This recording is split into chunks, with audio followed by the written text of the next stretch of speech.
everybody. We are live. Congratulations. You made it through the week. Another week of amazing food safety, food quality, amazing products that we all enjoy every single day. And a lot of times in food safety, when you work in this area, you don't get the recognition for all the hard work that you do. So if nobody else says it, I and Tracy, we're going to say it to you today. Good job. You did a good job. We really appreciate all that you do. If you're new to the chat, welcome. Pull up a chair. My name is Bryan Armentrout with the Food Leadership Group. And every Friday at this time, 8 a.m. Mountain Time, 10 a.m. Eastern, or wherever you are at in the world, we sit down and have a conversation on food safety with an expert. And what you'll notice with this is it's a conversation. This is not a preachy presentation. This is not a whole bunch of PowerPoint slides. This is meant for you because we firmly believe that food safety is not a point of competition. We all benefit from food safety and we all enjoy good food. So with that, I'm having new guests on. I love it when I have new guests on the chat. So as you can see here, Tracy, everybody's starting to file in. Cara, good morning. Ryan, good morning. Our loyal Illinois and Wisconsin folks. And I have on today Tracy Fink with the IFT, where you are the Director of Scientific Programs and Science Policy. How are you today, Tracy? I am doing fabulous. Good morning, everyone. Happy Friday or Friday. Yes. There you go. So one of the things we love to do on the chat here is where in the world are you at? So where are you, Tracy? Oh, yes. I love it. It's like a Saturday Night Live spinoff of that, like live from New York. Exactly. I wish I was live from New York, but I'm actually live from Marshall, Minnesota. Nice. If you don't know where that is it pretty good weather, or how's your weather looking? It is beautiful weather. We do have a little bit of a thunderstorm maybe brewing, but it's beautiful here. It's been in the 70s. So we are out by the plains of the Dakotas. So if you don't know where that is kind of like where, the disciples left their sandals out here in the plains. So where we had the T-Rex dinosaur be discovered in South Dakota. So I'm about 30 miles from the border of South Dakota. Oh, nice. And I am in Loveland, Colorado, which is about an hour or so north of Denver, where today, August can be pretty hot here in Colorado. It's going to be, what is it today? 85 degrees. So it's cooled down. It was in the 90s, which I'm like, oh, right. It's no fun. But luckily, we don't have the humidity that you guys get. Yes, that's true. We have had, about 2 weeks ago, Bryan, you would not want to visit Minnesota. It was so humid. We couldn't even go outside. How have the bugs been this year? Have the bugs been good? Yes, actually, they haven't been too bad. We do, our state bird is sometimes the mosquito, tongue in cheek there. But yes, they haven't been that bad, really. And I've been up north to the north woods of Minnesota and even here and in our yard. And, they come out around 9 o'clock, mosquitoes, but it hasn't been that bad. That's good. Good. Cortland's down in, looks like Dallas, Fort Worth area. Oh, 113. Oh, no. Oh, I know. They're getting really hit with some weather down there. And it gets so humid in the Dallas Fort Worth area too. Oh my goodness. It does. I've flown into Dallas so many times in July. I can't even, probably at least a dozen or more. But what's interesting is the impact on food safety that has, because we need to do a call out to our cold chain. Thank you to the cold chain for keeping our food safe in these kind of weather conditions, and appreciate all of those frontline workers doing so. Yeah. Well, and because, even the transportation side of things, because it's hard keeping that product cool and shipping when it's 113 degrees outside. And so you tend to get a lot of calls from logistics company, and you're receiving at your plant saying, hey, Bryan, we got some warm product here. What do you want to do? And then you got to work through that. I know. We sometimes do forget how lucky we are to have the refrigeration and the opportunities to have both frozen and fresh products. And it is just an amazing feat that people do every day, day in and day out, to be able to provide this. Honestly, other parts of the world, they don't have always that luxury. And hopefully what we can do in the roles that we have is make a difference to provide that someday. That's one of our BHAGs, right? Is to have healthy and sustainable nutrition for all in the world. Absolutely. So thank you, Mr. Carrier. We appreciate your air conditioning. Yes. So one of the things we do love to do here on the chat, Tracy, and good morning, Elena, is share a drink of your favorite beverage with us, please. I do have one. Cheers. Yay. This is so fun. So I'm not a coffee drinker. However, in my defense, I love the smell of coffee. I love coffee houses. I love the smell. Brings me back great childhood memories of my dairy farm days when my parents would have company come over and my mom would make a chocolate cake and she would make coffee and we would sit Mm. there and talk with the nutritionist for the dairy cows or the DHIA representative or our creamery representative, things like that. So great memories. But I am actually drinking a cup of hot cocoa or hot chocolate. It is my preferred drink. I love cocoa. So please note in the chat, I am always open for gifts on cocoa. I agree. Cocoa's awesome. So one of the things that we do here in the chat as well, Tracy, is I tell a dad joke. Are you ready? Oh, yes, I am ready. I can't wait. So why did the physicist break up with the biologist? I'm thinking it has to do with atoms. I don't know. It was sad, but there was no chemistry. Oh, I know. I should have like a drum set. Dum-dum-bum. Let's make my own. You'll do that again. That's pretty good. Wah, wah, wah. Yeah, that was a good one, wasn't it? I love it. I love the dad joke. Well, and so we got a ton to go over here today, so we'll dive in. But your comment on AC, and so Elena's talking about walking in her freezer, which is awesome. That's a great way to cool down. But it's very interesting because you have these milestones that occur in food safety. So with the advent of refrigeration and frozen products, we had Bird's Eye and all these companies that produced all these amazing products at that point in time, but it also brought new risks. So now all of a sudden, listeria became a big problem because of refrigeration. And all of a sudden you have these emerging risks. And really in a lot of ways, Tracy, and I think this is really going to be our topic here for today, are these type of emerging risks. But before we get into that, and I really want to get the audience, used to you as well too, is for people who don't know you, is what do you do at IFT? What exactly does Scientific Programs and Science Policy Director do? Yeah, I know it's a mouthful. I'm going to break it down. Okay. Just like in sanitation, we're going to break it down to its lowest level. How about that? So yes, my title, Director of Scientific Programs and Science and Policy Initiatives. It's a mouthful. What it really means in a nutshell here at IFT is that I have a two-part role, and my first part, scientific programs, I am responsible. You know what? I'm going to do an analogy. It's Friday morning. We can really work with this. Let's, Bryan, think of a beautiful orchestra. Okay. I think everybody can picture that in their mind and all the talented musicians that are playing. I would be the role of like the conductor. Okay. Mm-hmm. So I'm not the talented musician because that is actually made up of our phenomenal volunteers and members of IFT.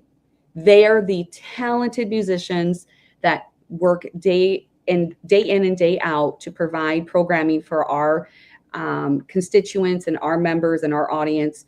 And so I'm really just the conductor of our beautiful members. So that scientific programs piece that I'm conducting would include the scientific program, which is our call for proposals. So if you want to be a speaker, we have two pathways, scientific and technical forums and individual presentations. You can speak at our annual event. We also have a call for questions, which is actually open now, by the way. So you can submit. Yes, you can. Anybody can submit ideas for questions to IFT. And so I think I might have some fellow IFTers. We'll make sure you guys get all that information. But even if you could just go to ift.org and call for questions, it should pop up, or Google it. You can submit what you think the hottest topics are. So I'm, the conductor and orchestrator of that. And then also I manage and work with our team on keynotes, featured sessions, fireside chats, workshops, which are our courses, and just a variety of other things, webinars. That's the scientific programs piece of the title. And then the other part is science and policy initiatives. And I work with our team and lead our initiatives at IFT on behalf of the food safety program. And I work with phenomenal members. Shout out to Sarah. shout out to others. Sarah, you know who you are, and Bryan is our Chief Scientific Officer.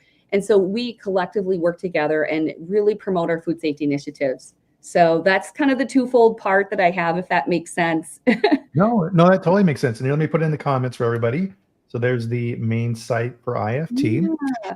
And so something that a lot of people don't realize too are, well, number one, these events take an incredible amount of activity to plan. And if you're thinking about, oh, hey, I would love to be a speaker, or I'm working on some really cool stuff that I think would be a great topic, is these are planned like a year in advance. So you can't say, oh, hey, cool, IFT is coming up in a month, I'm going to submit my proposal. Nope, doesn't work that way. These things take an incredible amount of planning, and they work well in advance. So if you're thinking about that, reach out early. Yes. And in fact, that's a beautiful segue. So our call for questions, great reminder to me, Bryan, is open until September 23rd. Okay. So you have, literally you have a month yet to submit. It's been open since about end of June, July. So we're still accepting for another month. And then in October, about early October to early December, we'll have a 2-month window for the call for proposals. So October to December, you can submit your ideas as a speaker, as a topic, and then those decisions will have a process. They will come out sometime by March 1, like right around there, March 3rd, whatever that work day is. I think it's March 3rd. So that's kind of the high level timeline. So thanks, Bryan, for giving me an opportunity to say that. Oh, no, absolutely. That's what we're here for. And a big chunk of what we do here on the Food Safety Chat, and really, Tracy, it's kind of sitting here in the background, boop, this guy back here, is I wrote a book around kind of my lessons on what I've learned in my career so far.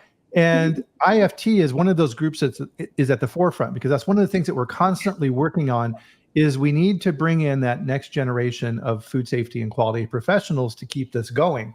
And, old guys like me, we're not going to be around all that much longer. And we have to train that new group. And so IFT does an amazing job with that. So thanks for doing that. Thank you so much. And again, I shout out to our IFT members. In fact, I know there's IFT members on here. And hello, and thank you so much for joining. It really is a collective industry as far as the private-public partnerships, because the one thing that IFT does is we really bring together all of those different bodies and organizations. We have the academics with academia. We bring in industry, and of all types of industry, from bakery to ready to eat to harvest plants to fresh produce, seafood, you name it, and alternative proteins. And then we also bring in the regulatory and government officials. So it's just a really great opportunity to come together under one roof and have those candid conversations. I also want to say I was an IFT member before I became staff. I am also an IAFP member, and I have spoken several times at the Food Safety Summit and Food Safety Consortium. So I want to say a shout out to all of our wonderful food safety people. We are just a big family, honestly. Food safety professionals, we stick together. Oh, no, absolutely. And really, one of the things, and this kind of goes into the theme of IFT and that next generation, is the next 10 years in what we do in food safety is going to be transformative. And the new technology and the things that are coming, it's going to be kind of the way we look at food safety from the 50s and 60s. It's like, oh, isn't that cute? What they used to do. And that's going to be what's going to be happening here in a very, very short period of time with AI and all those activities. And so as we were preparing for our chat here today, there's 6 pillars that IFT has that are core to what you do. And so we're like, well, let's kind of weave those into what we see in that future relative to AI. So today in our chat, and definitely guys, chime in here on what you think on these things too, but we're kind of, we're getting out that crystal ball and we're kind of looking at the future here. I love it. To see what we're thinking about here. And so really with AI, and as I was preparing this week and thinking about different things to talk about, Tracy, is we see all kinds of, we chat GTP and Grok on X and these type of things. How do you define AI? What's your current thinking around what is artificial intelligence? Yeah, so great question. And you know what I'm going to do? I think I'm going to get the 800-pound gorilla out of the room right away. I'm one of those people, right? Just boom, boom, lay down the trump card. Good. I think that there's a perception that AI will replace people. And I think we need to have a mental paradigm shift in that thought process, because from a thought leadership standpoint, AI will, you need to think of it like this. AI will not necessarily replace you, but you may be replaced by people who use AI. Ooh. See what I'm saying? So don't be afraid of change. Don't be afraid to embrace new opportunities and ways of doing things. You know, our 1980s self would not have accepted an iPhone. We weren't ready for it then, right? I mean, so our iPhone moment is AI.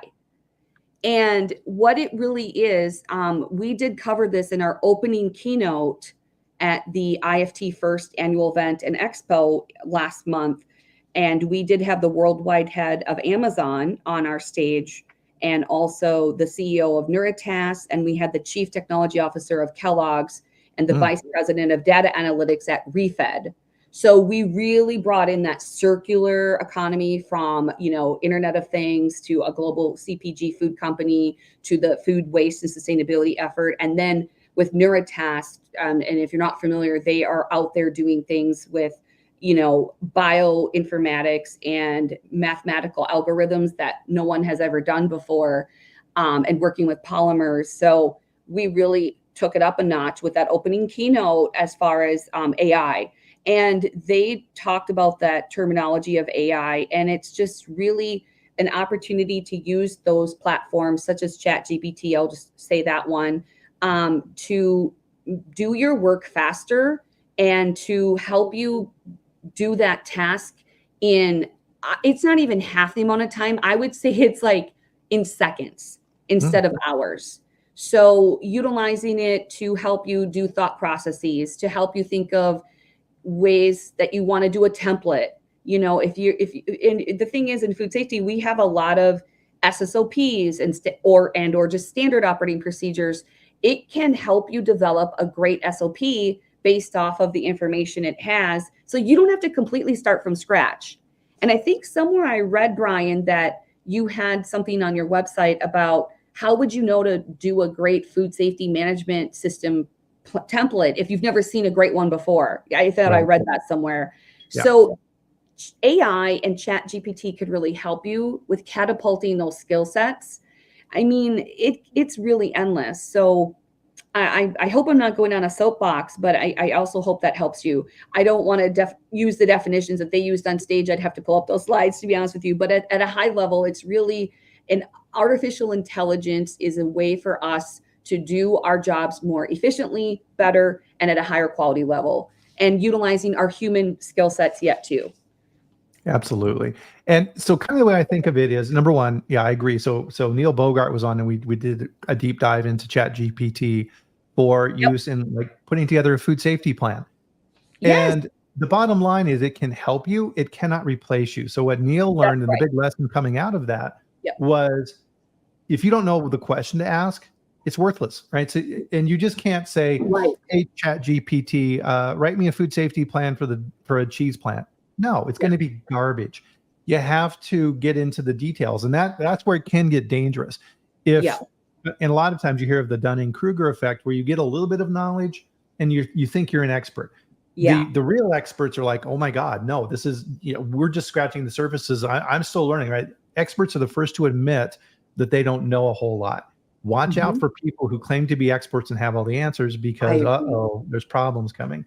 So the way I think of it, Tracy, is AI is here to help us kind of with, and the way I'm looking at it in the boxes where I think it's going to help us the most first are going to be tasks which are mundane or boring, for lack of a better word. And I think it kind of goes into these 6 pillars of what we're talking about here today. So for example, the first one is the codex. Right? So I don't know about you, but when Codex Alimentarius comes out with a new standard or new requirements or things like this, I don't go, yay, I can't wait to pour through it and read all of that information. No, right? And really, I think AI can help us with those type of things. So for your first pillar that you work on at IFT is the Codex. So first off, what do you do with that? And how do you see AI helping with understanding that? Yeah. Oh, thank you. It's exciting, actually. It is. I mean, I know you said it was boring, but it actually is exciting in this day and age to be with Codex and to put AI in the same sentence as that. What we do here at IFT is we actually serve on 3 different committees, and those committee names are extremely long, and I don't want to get them wrong because I know this is a casual conversation, but the net of it is that we have team members here at IFT that, and I would be one of the team members, but we may do a comment or we may submit on behalf of IFT and our constituents our opinion or comments to a specific subject that they're looking to receive feedback on. And then we work directly with the Codex leadership and working on those committees. We have an amazing person here that leads that initiative, and Codex is one of our 6 pillars for IFT food safety. And what AI and Codex and how it's going hand in hand is Codex is also looking at how is AI going to impact that and in the future. So hats off to Codex for already having the conversation. They're already building things out, and they've got some, if you Google that, they've got some documentation out there as to how we, may need to harmonize standards and AI integration. It could help enhance risk assessments, Bryan. One thing, and you're going to know this as a longtime food safety thing, is we do not have a global harmonization of food safety because of the different countries and continents and all the different regulatory agencies. We have USD, FDA here, we have CFAA, we have EFSA, we have all the things, right? And so what it could do, and it's to be determined, is it may help with regulatory alignment and compliance. It's smart enough to pull in all of those different jurisdictions, and maybe we can get there, because a human mind, it's been very complicated for us to develop something like that. We've seen food magazines. All of us have read articles for decades on, global harmonization of food safety, right? And we're not there yet, and it's the year 2024. But it also may help with, just facilitating that global collaboration, Bryan. Can AI then be used to summarize Codex? If I was to ask a question in ChatGPT, would it be able to do that? Yeah. I mean, it could probably, here's the thing. I want to give a word of advice. When you are working with a ChatGPT, you need to tell it what type of persona to play. So one of the rules of thumb is, if I could give you any nugget on how to use AI, you need to be very conversational, first of all. So talk to it like you and I are talking, Bryan. And I'm not kidding. Talk to it like you're talking to a friend. But then you should tell it what friend you want to show up. So you can sit down and say, I need you to be a global food safety consultant that specializes on Codex, period, send. It will come back and say, great, I am da-da-da, I'm nice to meet you, I'm ready. And then you can say, I need you to take this Codex committee, whatever the piece of it is, let's just say it's sanitation, the work on sanitation, or the code that's on that. And it says, I need you to break that down at a high level for me. It can do that. Yeah. It'll pull in all the different sources it has access to and pull it in. Wow. It's amazing. That's really cool. And I hope I'm helping giving you some nuggets as to how to use it better. Well, here's what's kind of cool. I can pull up screens. So for example here, so to your point, then we'll play around here a little bit, Tracy. So I need you to be an expert. Okay, so I'll put this first. I need you to be an expert in global food safety. Boop. Okay. Yep, there you go. Perfect. See? Absolutely. All right. So here are some of the key areas of focus. Okay. Cool. Look at that. Okay. So what should I ask next? What were you saying? So tell it, I now need you to be a specific expert in Codex Alimentarius. I would spell the whole thing out so it knows, because we refer to it as Codex, but Codex Alimentarius. Yep, ALIMTAI. US, just a US. There you go. Perfect. And there we are. And then just send that off and see what it says. Trying to see the screen. Sure. Okay. Objectives and purpose, fair trade practices, consumer protection, food safety. Awesome. Look at that. So then you might now, it would probably be under standards and guidelines. What should we ask it specifically that you want to learn about, Bryan? What are you thinking? Let's see. Under standards and guidelines. Yeah. Tell me about updates to the code for listeria, let's say. Okay. Yeah. Oh, that's a good one. Yeah. Let's see what it says. Let's see what it says. Has specific guidelines for managing listeria. Okay. Look at it go. Okay. Definitely. So it's focusing here on ready to eat. Great. Yep. So general guidelines and standards. So now it's pointing you to different standards, which is awesome. Yes. So as you were talking about, so with ready to eat, high risk, right? So frozen foods, and we've seen some issues with that recently. Food hygiene, and then recent updates and key changes, monitoring and surveillance. EM. So we've been talking a lot about environmental monitoring here on the chat. Yes. Control measures for sanitation and risk management. Yeah, look at that. I know. You should also, depending on the latest information and version available, you should ask if it can give an update on Codex or on AI, like Codex and AI. Do you know what I mean? Just ask it that. Let's see what it says about the AI updates. By the way, on the chat, I really want to call out, I love what Duncan has to say. Duncan said, I don't think harmonization is a problem of complexity. I think it's a willingness to collaborate. I want to say I concur with that. I do think that because there's cultural and different, it's not easy to sometimes communicate across the countries and different things. I agree with that comment that it is not easy to always collaborate. And that has been a point of probably a painstaking point that why we haven't seen what we need to see as far as global harmonization. Exactly. So let's see. I started the question here and then I forgot the rest of it. Can you give me an update on Codex Alimentarius and what was the rest of it? And AI, artificial. Yeah, it'll know. Gotcha. There you go. See what it says. Certainly. There it is. We got there. Right. And this is exactly what we're talking about right here. Predictive analytics, quality control, traceability, right? So things in your plant. And so part of this, and so my piece of advice around this is just like your iPhone, right? Is you don't understand how to use these things until you play with them and figuring it out. And so with ChatGPT, this is a risk-free environment. You can do all these type of things. The danger becomes if you start thinking this is something that you can just copy and paste and use it. It's not. It's meant to be a guide.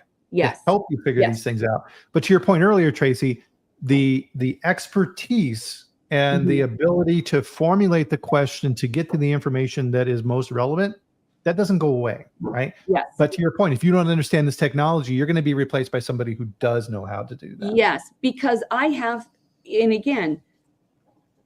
using ChatGPT since January of last year. So 2023. So nice. I've been using it for over a year and a half.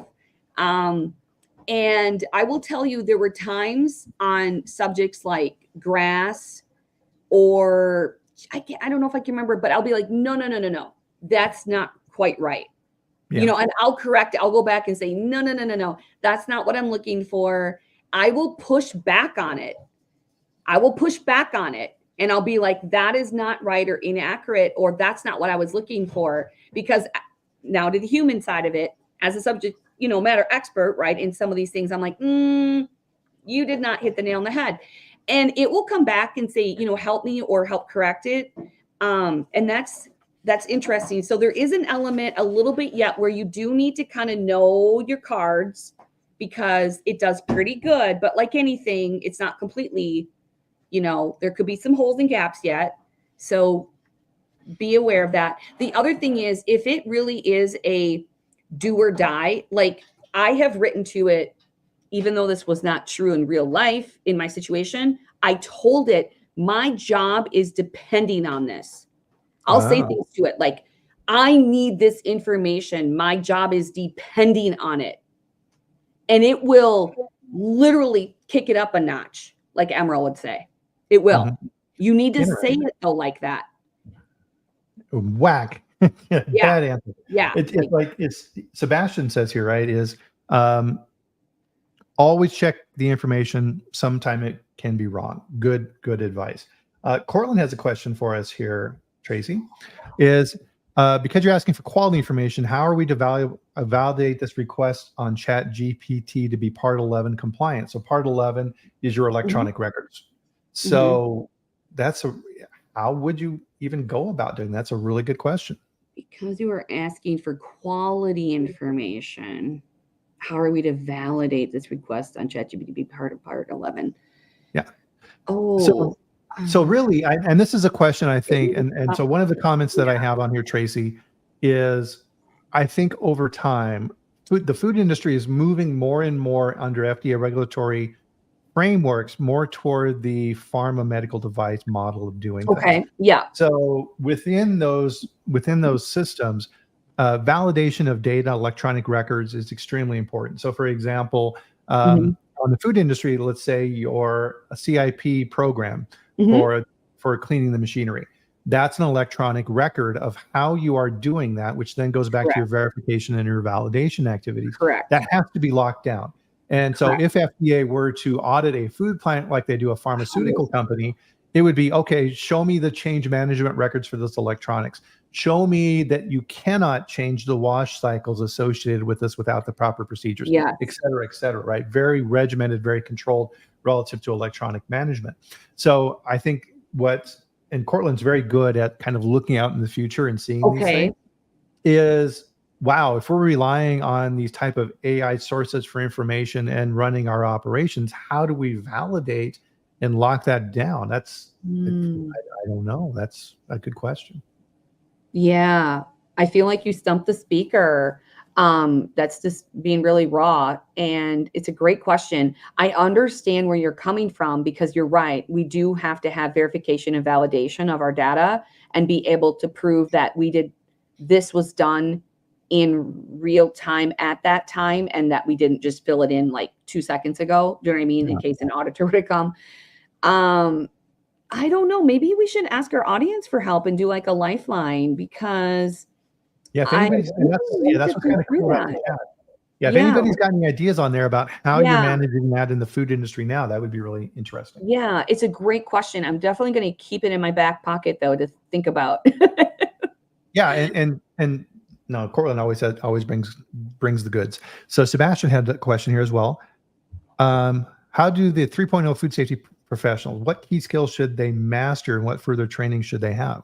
Okay. So as we're going through our topic here, how should people go out there and begin investigating this, Tracy? I think part of it you already said was, play with it, right? Is get to use it and learn it. I think the best advice is there is nothing better. You really cannot understand something until you can experience it at the end of the day. And even if we think about food, if you haven't had a cultural entree, like an experience, you really don't understand what it tastes and looks like and smells and all the sensory and aroma, right? You really need to take that same experience, how we as human beings value food and love to try food, and we're food industry professionals, and do that with Chat GPT or AI. You've got to get in there and experience it and sense it and understand it and learn from it. And it will learn from you too, because it's really hard to explain until you have actually experienced something. Does that simply make sense? I think that's a good answer, because part of this is you need to play with it in order to know what questions to ask. You do. And so part of that key message that we're bringing through in these AI chats that we have here on the show is that Garbage in, garbage out. The old computers programmer saying, if you don't know the right questions to ask and you can't evaluate the answers, and to your point, Tracy, you don't know when to push back, it's not going to be very helpful to you. Yeah, we can watch a video on how to swing a golf club and have a nice, pretty swing and stuff like that. Yep. But until you go out and you actually swing the club and find out how crappy you really are, it doesn't really do you any good. Right? And really, I haven't seen out there yet in the food safety space courses. They're coming, I'm sure, right? Where there's going to be courses on how to use AI to manage your food safety systems. But I think at this point in time, we're still in the sandbox phase. We're still learning how to play. That's right. And actually, I love that you gave that story, because I wanted to say, before you said sandbox, I wanted to say it's the same experience of, you'll never know what it's like to squish your toes in the sand at a beach until you've been to the beach, right? And I do want to also add one more thing, is we at IFT, to go to your previous point, that we are thought leaders and we're kind of out there and we really put things ahead of the curve. We have taught 3 AI courses already. Yeah. We have done one in December of 2023 online. We did one in April of 2024 online. And we did one in July in person, and we filled the spaces. So, we actually do have that training available, and you can just reach out to us, and we would be happy to help your organization or you as an individual with AI training specifically in the food industry. See, what we did was tailor ours to help food professionals across all different types of, I would say, job titles. So from product developers to engineers to food safety professionals to production, supply chain, you name it, R&D. Interesting. Yeah. Good. Well, if you want more information on that, they can reach out to you. Yes, please reach out to me. I'm on LinkedIn, and also we'll make sure Bryan will share my information here. Perfect. So Codex, first pillar. Next one, allergens. How do you see AI helping with allergen management? Yeah, I think what we'll probably see is, I would hope, enhanced detection and monitoring on the production line, right? I mean, that would be one of the ways, right? Because we should mitigate that risk as soon in the supply chain as we can.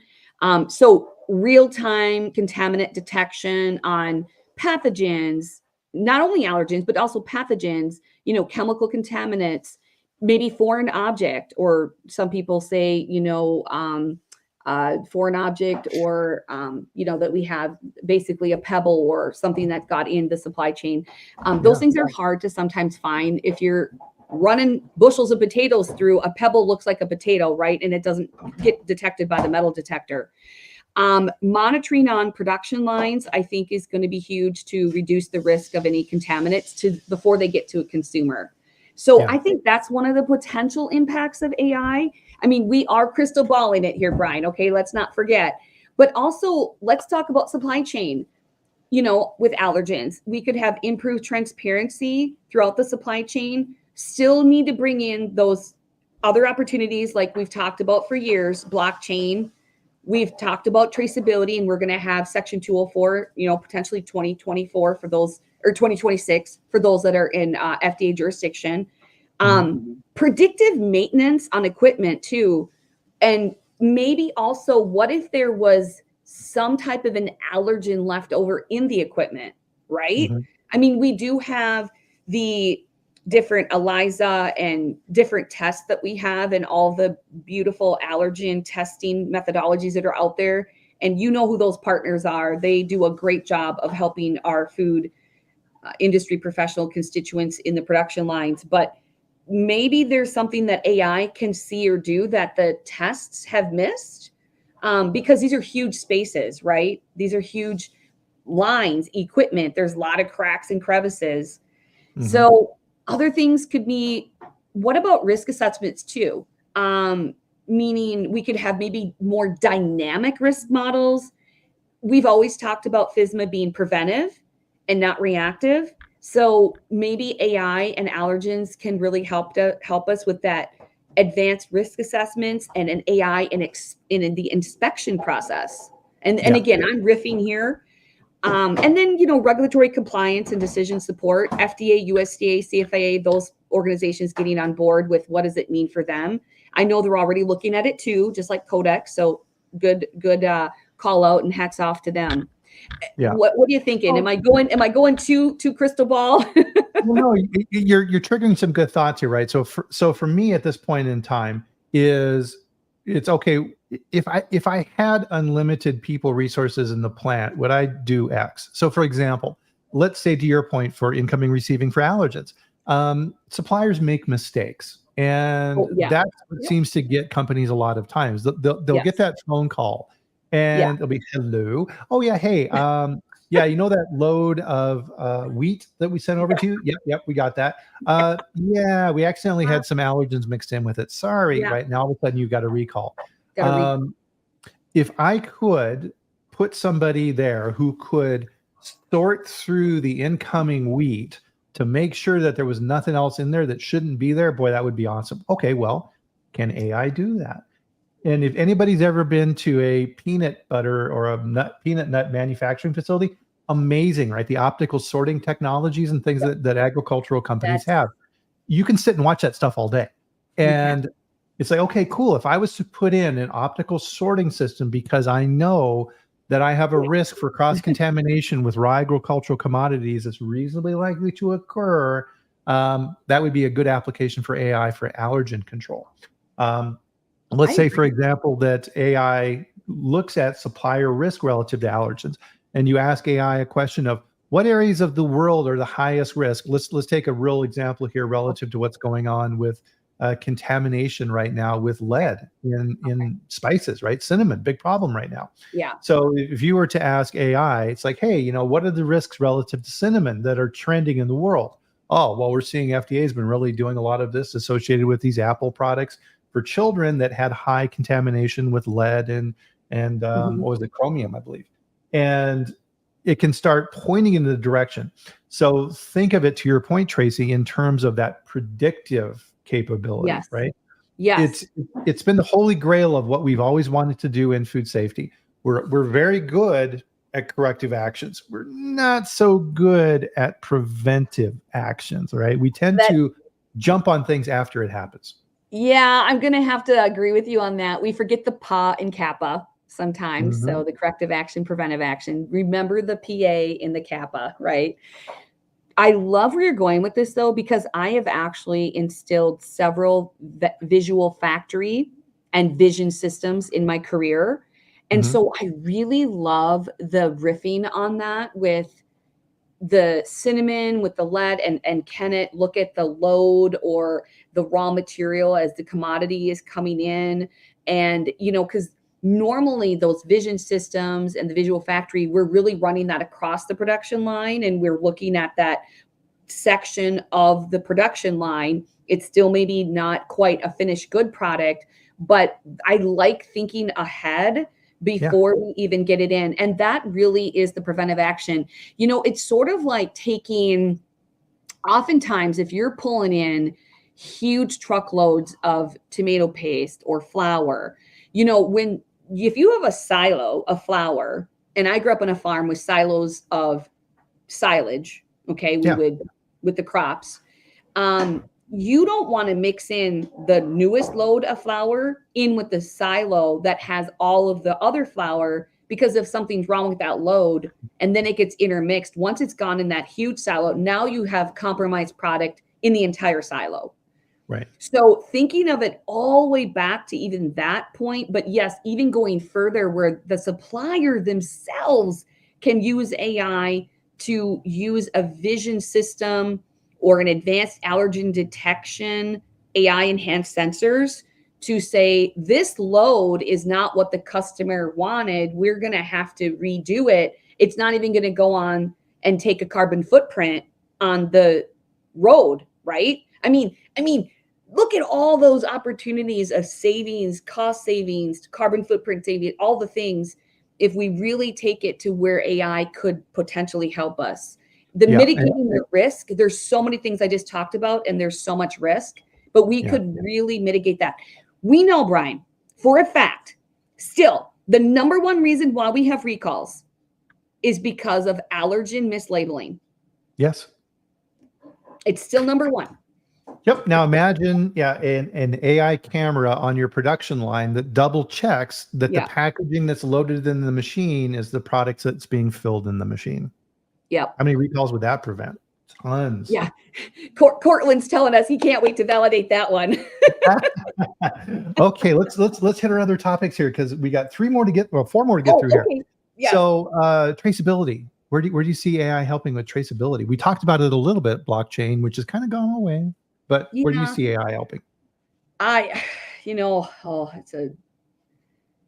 So many things. I mean, whether it's KDEs or all of the terminology that we need to use with that. I think it could be from farm to fork. This is the thing.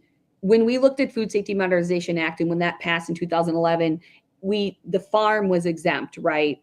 But with the traceability, now we can go to some of those further down the supply chain where we can say it came from this lot or this field or this section and actually identify it. So if we think about traceability and what its purpose is for those high risk products that it is that fall under traceability or section 204, that is exciting because we have never quite done that before, right? This is that last final piece of FSMA, the section 204. So I think that AI would be able to also help mitigate risk from the farm level and at the supplier level and the commodity, the field, wherever it's coming from. We look at risk so differently in food safety. We are always on the lookout for what if scenarios.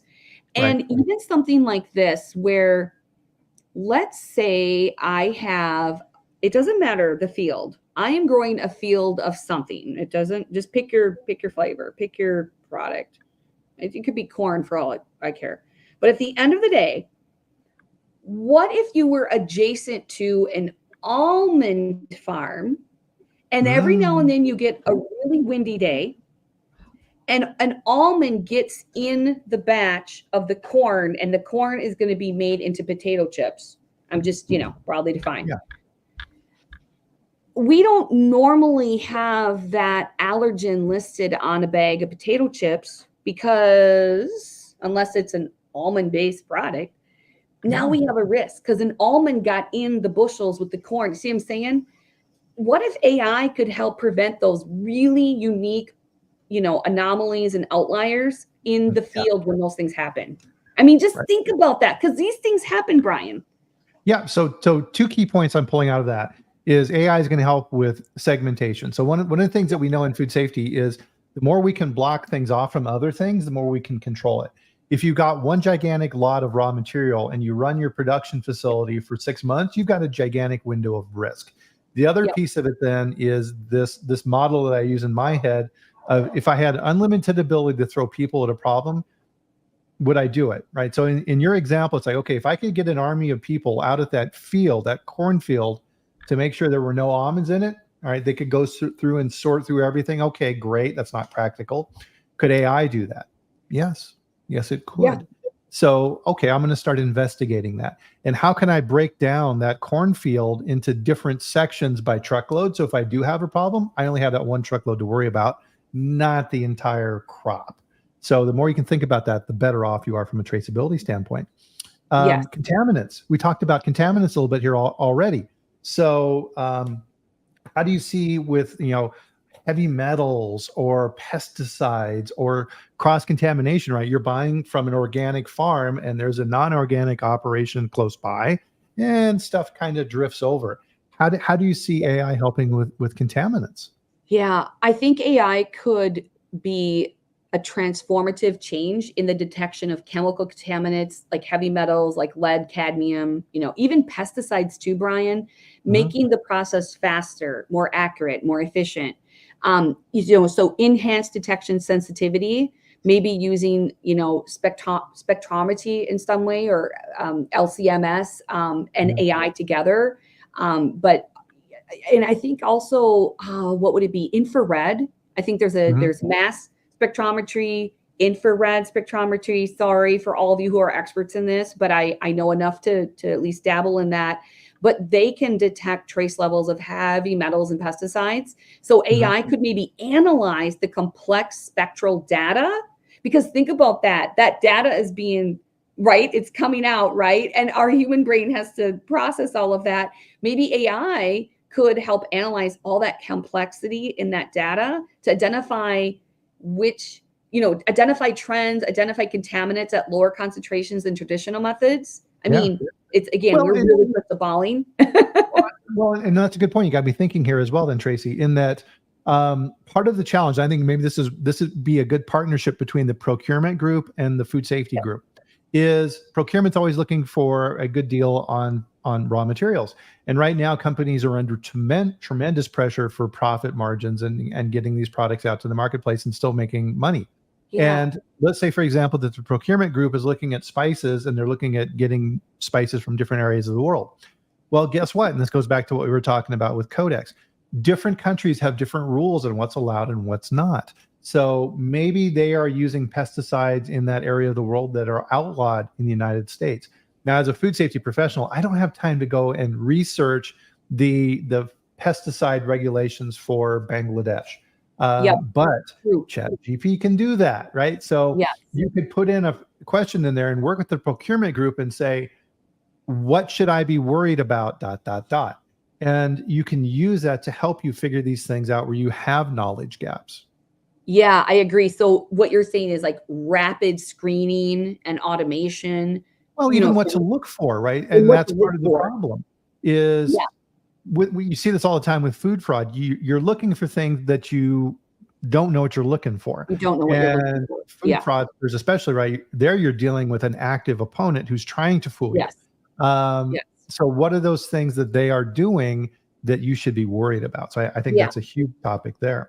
For example, like grinding up, wood into really fine wood shavings, so fine that it could come across as part of the spice. Do you know what I mean? That is very hard to know. I mean, honestly, our human sense is hard to know, and wood is not, again, detectable by a metal detector. Like, you can see the problems here. So AI can maybe help tell us and take a picture and say somehow there's wood in this spice, and we would all know, well, we don't have that in a spice.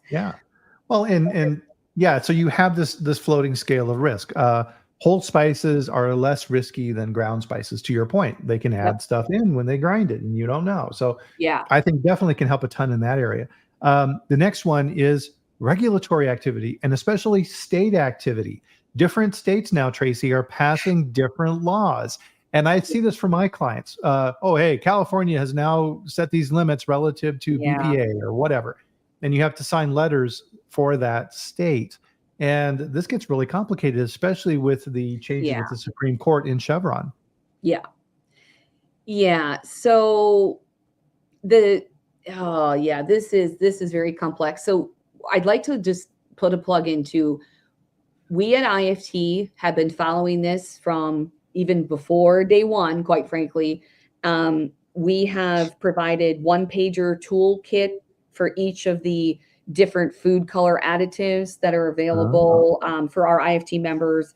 But also, we have put out, we will be doing our third webinar on this topic. We did one in, March with a former FDA that was the first person who would have handled the food color additives. So we met with that person and we did that free for the public. We also met with FDA in April and did another webinar that was open. And in October, I will be conducting a third one. And I'm bringing in actually the legal side, and we'll have a lawyer and an analytical chemist. So this will be our third one in October. And that, again, is open to the public. It'll be October 11th from 12 to 1. Reach out to me if the invitation is out there. If you Google on IFT, you should be able to find it. Color additives, October 11th, IFT. But at the end of the day, what's happening here in the context of regulatory frameworks is that, FSMA focuses on the modernization of the U.S. food safety system through preventive controls, risk-based inspections, proven scientific, models, and improving the traceability and all of the things like that. But the chevron is complex in the fact that that legal principle is related to the judicial review of the administrative regulation, right? And as it pertains to how courts review and defer agency interpretations of laws, such as FDA's FSMA. So that principle, it more than likely will directly impact the food safety regulations by influencing how regulatory agencies like the FDA enforce FSMA now going forward. And so that's still kind of being vetted out with the more, because this came right, I think, Bryan, I think this was like about a week or 2 weeks right before our conference in July. I mean, this really kind of blew up here this summer, right? If I remember right. Yeah. So I know I was at the conference and I saw it right before I flew out, and we covered it at the conference. It's part of our topics. And then I remember rewriting some things to say, hey, now we got to talk about Chevron. And so I even myself don't have all the answers because it needs to get sorted out in the courts. But at the end of the day, yes, having the state run legislative actions go ahead of the federal, it won't go ahead of federal. First of all, the CFR 21 is still going to be the right now. But at the end of the day, what we need to do, though, and this is true, I'm going to have to put on a different hat here. There is a consumer perception that we have to take into account. And the consumer perception is something we do need to listen to. Okay. So I know some of you are on this call. Maybe you're not a fan of that, but we do have to listen to them, whether it's right, wrong, or indifferent. The consumer perceptions of these things need to be heard. And we as food industry professionals need to listen, and we need to take that into account when we're looking at these state level actions, when we're looking at the federal, and it's all going to have to get sorted out. And quite frankly, it will have to get sorted out in the court systems. I mean, it's just, that's what's going to have to go. So pay attention, more to come. Yeah. I think it's the best way to think about that. Yeah. And we're very short on time here. So I wanted to get to your sixth pillar really quickly here, Tracy, is grass. So how do you see AI interacting with generally regarded as safe? Yeah, grass is, it's again, in itself, it's a complicated thing as far as the approval process. And I shouldn't maybe use the word complicated, but we have some substances that are determined or self-affirmed by GRAS as the manufacturer, or through a GRAS notification submitted through the FDA. We do have the past materials that were previously approved or deemed GRAS that are still adhere to the standards at the time of their approval. The key with that is you always have to look to see specifically what that would be used for and in what type of product. So, for example, let's just say, take real high level. This was approved for this in Swiss cheese, then that's what it needs to be used for. Because if you want to use it in pop or a soda, I'm sorry, it only had Swiss cheese. Right. No, that's a really good summary. So with that, we're almost out of time here. So as we kind of bring this up to the 30,000 foot level, Tracy, what would you like to leave people with relative to AI from our chat here today? I think AI is going to be transformative. I think you need to go back to your organizations. If you are not already having these conversations and you're not thinking about ways to incorporate it into your day-to-day work, I don't want to be the Debbie Downer, but I do think you may be left behind. And I really do mean that. You're going to have to find ways to be in the valley. When we look at Cotter's change management models, we're going to have to wallow in the valley because it's change. Bryan, they always say that the only person that likes change is a baby with a wet diaper. And I'm sorry, but we're going to have to wallow in the valley to get up on the hill, right? We're going to have to go through this change management process. And the faster that you can be an early adopter to figure this out and how it works, the better. Because these 6 pillars that we have at IFT, which, again, the codex, the allergens, traceability, chemical contaminants or heavy metals, pathogens, GRAS, those are our 6 priorities and pillars. They are all going to be impacted by AI. You're going to be impacted by AI. Bryan, we can't get away from it. It's here to stay. It's sort of like how we've been talking about, aliens for decades. And I'm just saying it's something that we still need to consider as this option. I know it looks scary, but we're going to have to get in and experience it ourselves. Right. And no, that's a really good summary. And the way to think about this is anybody who has knowledge or expertise in a particular area becomes a go-to person in a company. And within food safety and what we do, we're cutting edge. We're the people out there thinking about the future and mitigating risks for the company. So get out there and learn and embrace it and realize that, yeah, you suck. Okay. You have to learn. You have to start somewhere. When you were in grade school learning math, you just didn't say, oh my God, I give up. I'm never going to learn math. No, eventually you understand it and you get it. And part of this as well, and one of the things that we do to help people keep up to date, and I'll put it here in the comments for new people, is we have a free group on locals where I post information on recalls and other information out there that can help you think about these things and can plug into ChatGPT as well. So with that, guys, we're going to have to bring our chat to a close. I know we could probably talk for another hour on this. Thank you, Tracy, for joining us. Fantastic information, a fire hose today. Wow, ton of information. Thank you so much. Thank you, everybody. It's an honor. And of course, as you can tell here with the chat, as a newbie here on our group, is we have amazing contributors within our group. Yes. So Portland always brings it. Duncan brings it. Sebastian, everybody, thank you for the amazing comments here today. We really appreciate it. So with that, we'll bring our chat to a close here for this week. But again, we'll be back here next Friday at the same time, 8 a.m. Mountain Time, 10 a.m. Eastern on LinkedIn and YouTube, where we will live stream this conversation. So with that, we'll bring it to a close. Everybody, enjoy your weekend. Have a great time out there. Enjoy yourself. We'll do it all again next week. Thank you, Tracy, for coming on. Really enjoyed it.